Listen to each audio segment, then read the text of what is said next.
So these are three ways that you can value a stock. So the most common way is to use the PE ratio, or the price to earnings ratio, which measures how much investors are willing to pay for each dollar of a company's annual earnings per share.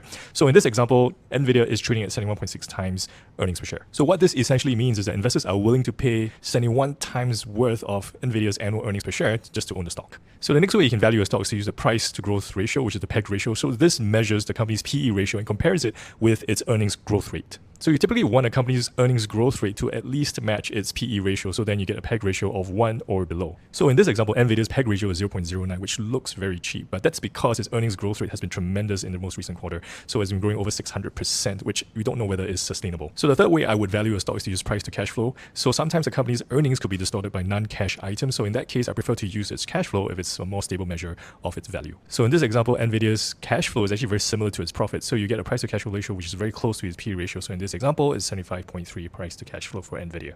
So these are three ways that